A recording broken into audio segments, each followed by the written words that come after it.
চোখের সামনে একদিকে কাত হয়ে যাচ্ছে বিশাল জাহাজ, বুঝতে বাকি নেই আর কিছুক্ষণের মধ্যেই ডুবে যাবে সেটি। তাই জীবন বাঁচাতে একে একে উত্তাল সমুদ্রে ঝাঁপ দিতে শুরু করেন নাবিকরা, আর পেছনে ধীরে ধীরে পানির নিচে অদৃশ্য হয়ে যায় পুরো জাহাজ।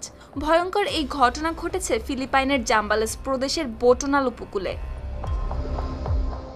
সোমবার একটি উদ্ধার অভিযান চলার সময় এসএল সুয়েল 1 জাহাজ হঠাৎ ডান দিকে প্রচণ্ডভাবে কাত হয়ে পড়ে। এরপর সেখানে থাকা 10 নাবিক দ্রুত সমুদ্রে ঝাঁপ দেন। পরে তাদের সবাইকে নিরাপদে উদ্ধার করা হয়।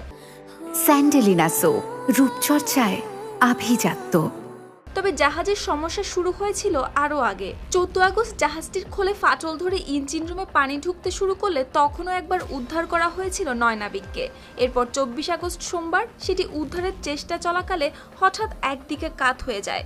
তখন জাহাজে থাকা 10 নাবিক সমুদ্রে ঝাঁপ দেন, আর কিছুক্ষণের মধ্যে জাহাজটি পুরোপুরি ডুবে গিয়ে প্রায় 24 মিটার গভীর পানির নিচে চলে যায়।